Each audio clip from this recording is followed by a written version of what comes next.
Today's lecture is not about ideology. It is not about left versus right. It is about something far more dangerous. The psychological moment when power stops protecting itself politically and begins protecting itself biologically. Because history shows us something uncomfortable. Most authoritarian systems do not begin with monsters. They begin with fear. And that fear evolves step by step, almost invisibly, until an entire nation crosses a line it can no longer uncross. At the beginning, the changes always seem small. A government arrests one outspoken critic for violating the law. Most citizens shrug. Maybe that person really crossed the line. Then, a religious organization faces pressure for disturbing social stability. Again, people rationalize it.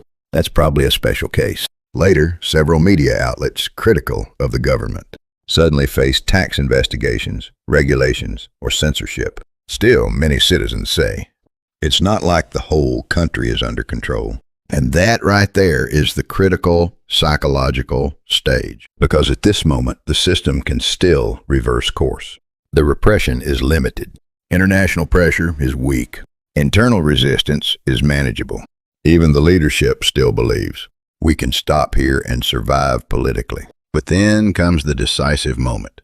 The moment politics transforms into survival psychology. And once that shift happens, everything changes. Let's examine how this works.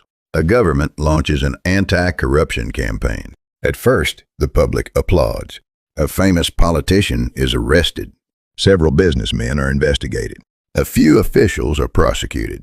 It looks normal, healthy, but slowly patterns emerge. Only opposition figures are imprisoned.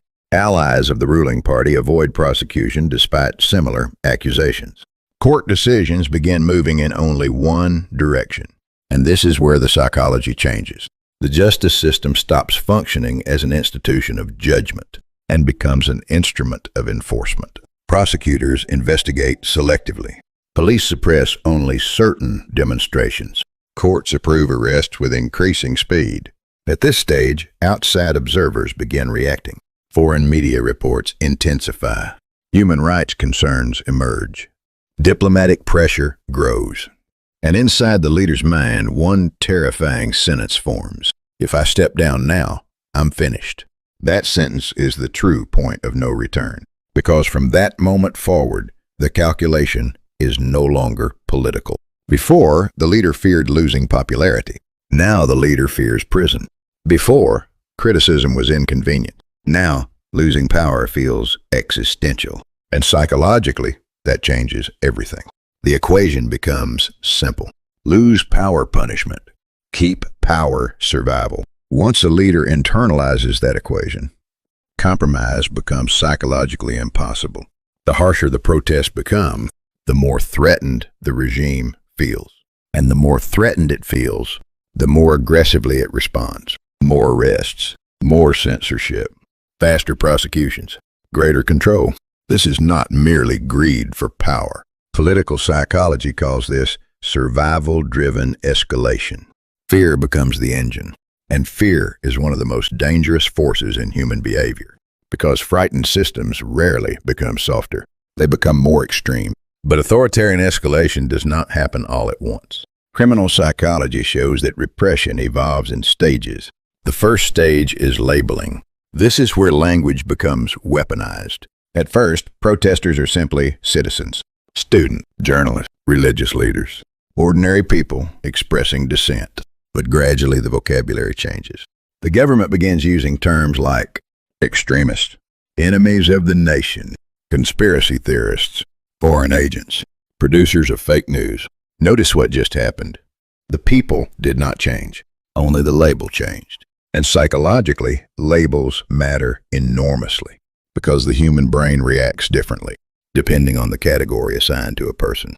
When someone is called a citizen, they are viewed as someone to protect.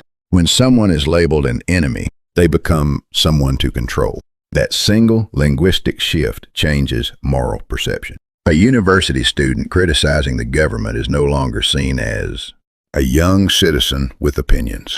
Now they become a dangerous spreader of misinformation. And suddenly, actions that once felt shocking begin feeling justified, raids, arrests, public humiliation. Why? Because society slowly stops seeing the target as part of us. And this leads directly into the second stage, moral distancing. This is the moment a society begins saying, those people are not like us. Human empathy functions through tribal identity. We instinctively care more deeply about those we perceive as belonging to our group. But once a population psychologically separates the centers from the national identity, empathy weakens. People become emotionally numb. A journalist gets arrested. Previously, citizens might have asked, is this an attack on free speech? Now they respond, well, wasn't that journalist spreading harmful lies? That is how moral distance works. The target's suffering no longer feels personal. And once empathy is disconnected, society enters the third and most dangerous phase, the justification of elimination. At this point, repression is no longer viewed as unfortunate. It becomes viewed as necessary. People begin saying, it's for national stability. It's necessary to preserve order. The country must defend itself. And now the moral structure has completely inverted. Arrests become justice. Suppression becomes security. Control becomes patriotism. This is the terrifying transformation. Violence no longer appears immoral. It appears righteous.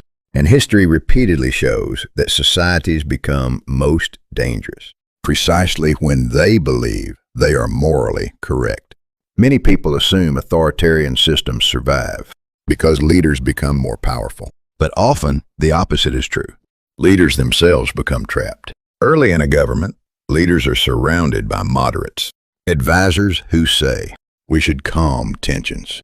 Public anger is growing. We must consider international consequences. But once repression intensifies, something subtle happens internally. Moderates become liabilities. Those urging restraint are pushed aside, demoted, excluded, sometimes investigated themselves. Meanwhile, hardliners rise rapidly.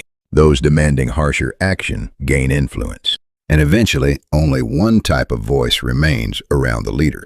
Push harder, never retreat. If we stop now, we lose everything. At that point, the structure itself begins enforcing extremism. The leader may still personally want compromise, but psychologically and institutionally, compromise has disappeared as an available option. The system becomes self-radicalizing, and this is the final tragedy of collapsing power. Ancient philosophers often warned that near destruction, human beings become trapped inside illusions of their own making.